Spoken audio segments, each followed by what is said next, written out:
Dans le magazine de ce dimanche, nous allons parler de l'interdiction de fumer dans les lieux publics et transports en commun. Notre invité est le docteur Ernest Zotoa, directeur coordonnateur du programme national de lutte contre le tabagisme. Docteur, merci d'avoir accepté notre invitation. Merci de répondre tout à l'heure à nos préoccupations. Avant notre entretien, nous allons suivre ce reportage de Sita Soro et Ami et Sissoko sur le tabagisme. La cigarette, substance toxique beaucoup consommée par les jeunes. Un effet de mode pour certains, par sensation de bien-être pour les autres ou tout simplement par souci. Souvent tu travailles, le travail est dur, tu vois que même tu n'as rien, le travail n'arrive pas à t'apporter ce que tu veux. Toute cette colère, tu es en toi, au fond de toi, tu es obligé de fumer pour oublier tes problèmes. En Côte d'Ivoire, la prévalence au tabagisme est de 14,6%, dont près de 20% de jeunes. Selon la direction du programme national de lutte contre le tabagisme, la fumée de la cigarette contient plus de 4000 substances chimiques néfastes pour la santé, ce qui entraîne des maladies telles que les infections cardiovasculaires, les maladies respiratoires, le cancer de la gorge et autres. J'ai arrêté parce que quand tu fumes, tu as l'impression que tu t'essouffles vite. À cet effet, 5000 décès sont enregistrés, ce qui fait du tabagisme un problème de santé publique. Les fumeurs ne sont pas les seuls à être exposés aux dangers du tabagisme. Leur entourage n'est pas épargné, car la fumée que dégage le fumeur contient 10 fois plus de substances nocives pour la santé. Quand les gars fument auprès de moi, moi ça me gêne, mais je ne peux pas trop parce que c'est mon commerce. Par rapport à la santé, c'est que je suis vraiment exposé. Conscient des méfaits du tabac, le gouvernement a entrepris plusieurs actions, à savoir des campagnes de sensibilisation de masse, des accompagnements médicaux pour aider les fumeurs et bien d'autres. Cependant, malgré toutes les mesures et actions de prévention, le tabagisme continue de faire des ravages et de coûter des frais à l'État. Ce sont 24 milliards de francs CFA par an qui doivent être dépensés par la Côte d'Ivoire si elle devait prendre en charge toutes les maladies induites au tabagisme, selon la direction du programme national de lutte contre le tabagisme. En 2014, le gouvernement a adopté un projet de loi anti-tabac. Son but, protéger la population. Nous allons parler tout à l'heure de ce projet. Alors, docteur, dites-nous, c'est quoi le tabagisme ?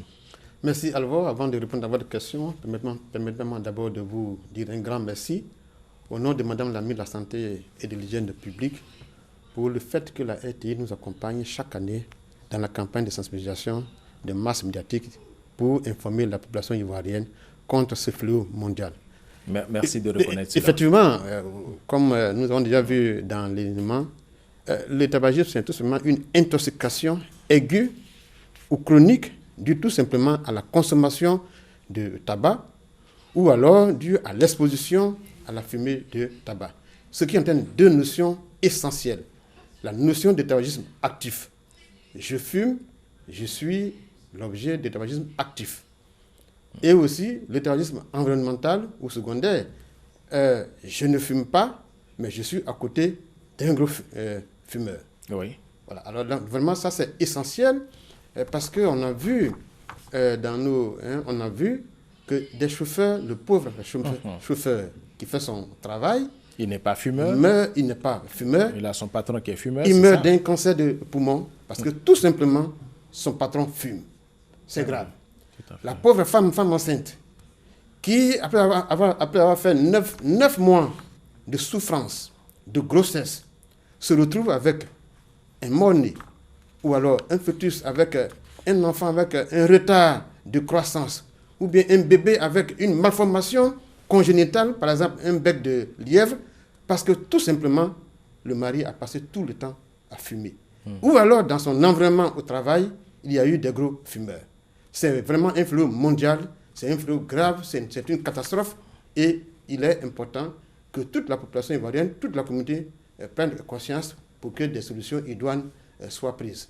Alors, docteur Zotoa, vous avez dit que c'est un fléau mondial. Quelle est la situation du tabagisme dans le monde et particulièrement en Côte d'Ivoire? Eh bien, effectivement, c'est un fléau parce que c'est une épidémie mondiale.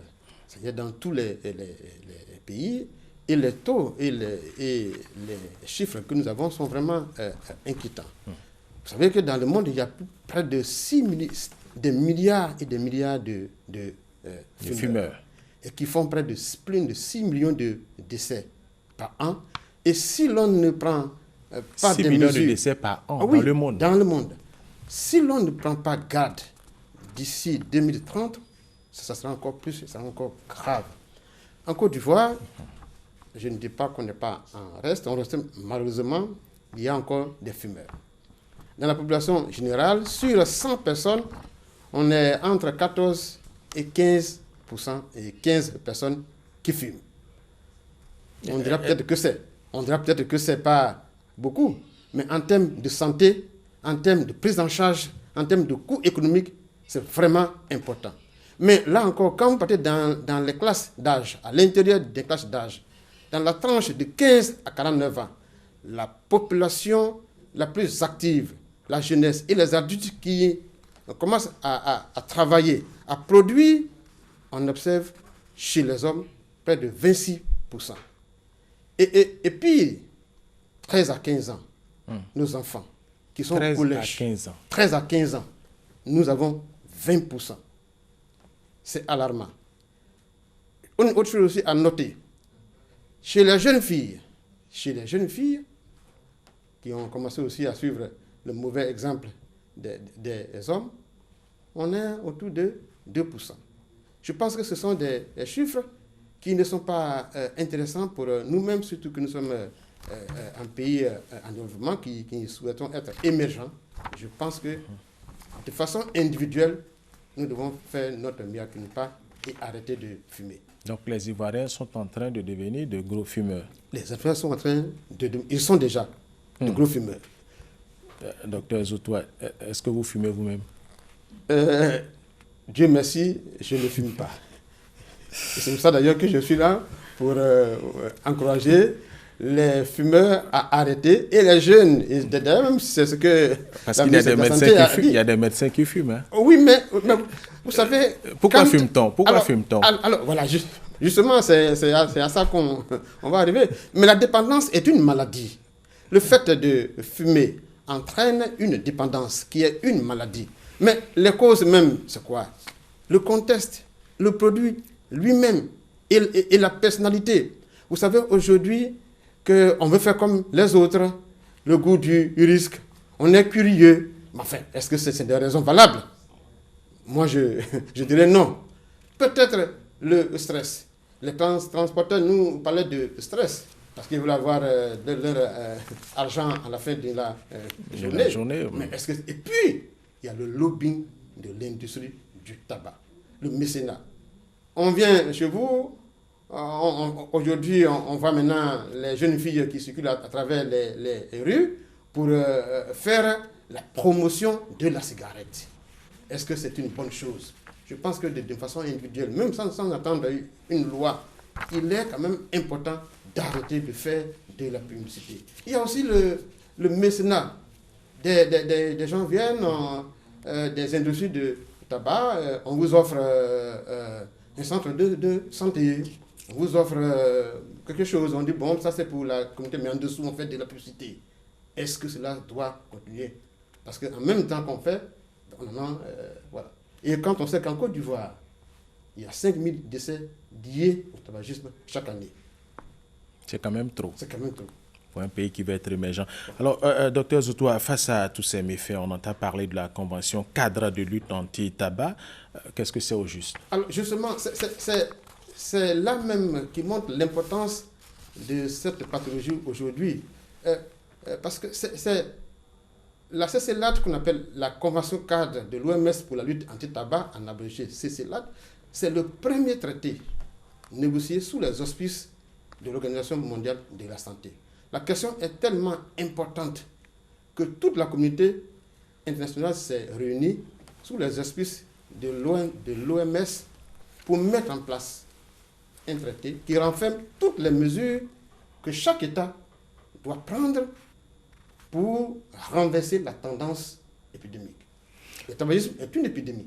Justement, alors en 2012, un décret portant interdiction de fumer dans les lieux publics et de transport en commun a été pris par le gouvernement. Alors, vous allez nous parler très rapidement des objectifs et puis quel bilan peut-on en faire? Oui, effectivement. Depuis 2012. Oui. Nous sommes en 2016. Oui, c'est une disposition de la Convention cadre de lutte anti-tabac, en son article 8, qui demande à chaque État de prendre des mesures pour protéger la population. Mais il faut dire que la Côte d'Ivoire n'a pas attendu ça pour le faire. Seulement qu'en 2012, la Côte d'Ivoire a essayé de prendre des mesures idoines pour essayer un peu de renforcer cette réglementation-là. Au fait, le but, c'est quoi? Vous pouvez fumer, mais il ne faudrait pas que de votre fumée, celui qui ne fume pas puisse en pâtir, puisse mourir. Il ne faudrait pas que la pauvre femme qui a fait 9 mois de grossesse, après avoir souffert toutes les péripéties, puisse accoucher d'un enfant mal formé, petit, si elle a la chance d'accoucher, tout simplement parce que son patron est fumeur. Tout simplement parce que des chauffeurs de profession sont décédés de cancer parce que tout simplement leur patron fume. Et donc c'est pour protéger la population ivoirienne que le président a signé ce décret-là. Surtout la population non fumeur. Mais c'est alors ça, vous ne fumez pas. Il ne faut pas que dans votre environnement, du tout. Une tierce personne puisse vous amener à avoir des conséquences négatives sur votre santé. Donc c'est une décision juste et louable que tout le monde devait respecter en principe, sans même un coup de bâton, sans même crier gare. Docteur Zotoa, quelle est la stratégie que vous avez pu mettre en place? Mais la stratégie, elle est simple. Hein. Je pense que d'abord, c'est la conscience. Il faut qu'on soit d'accord que la fumée, d'abord, c'est pas bon. Que ce n'est pas intéressant de fumer. Donc, il faut sensibiliser. C'est de sensibiliser, c'est d'informer. Je pense que les Ivoiriens sont conscients de ce phénomène. Et puis, bon, si ça ne marche pas, écoutez, il faut maintenant appliquer les dispositions de la réglementation. La répression oui, dans les lieux publics. Voilà. On le constate, oui. Oui. On constate, et malgré tout, toute la campagne, il y a toujours des fumeurs dans ces lieux publics. Oui, mais c'est pour ça que nous sommes là. La répression, qu'est-ce que vous faites? Et que nous devons continuer. D'abord, ce qui est important, c'est de faire comprendre à l'Ivoirien que l'Ivoirien doit protéger sa santé. Et que la cigarette, la fumée de la cigarette, et surtout même que la fumée qui sort du bout de la tige, est 10 fois plus toxique que ce qui est inhalé par le consommateur. Et donc, il est important de sensibiliser cette population ivoirienne-là et qu'elle comprenne son bien fondé.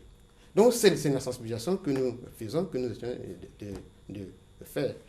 Et secondairement, si ça ne va pas, il faut prendre des sanctions. Voilà.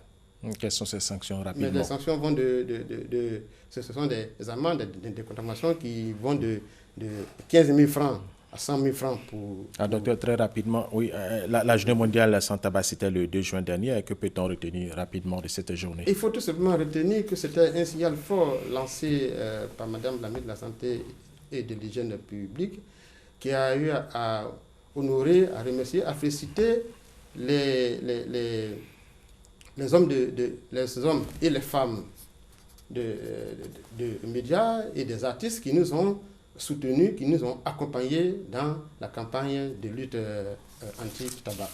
Mais il était aussi question de dire aux Ivoiriens d'arrêter de fumer tout simplement. Tout simplement. C'est le message qu'il faut passer. Et ce sera votre mot de la fin. Merci d'avoir répondu à nos préoccupations. Nous recevions le docteur Ernest Zotoa, directeur coordonnateur du Programme national de lutte contre le tabagisme. Avec lui, nous avons parlé de l'interdiction de fumer dans les lieux publics et transports en commun. Mesdames et messieurs, merci de nous avoir suivis et restez avec nous sur RTI 1.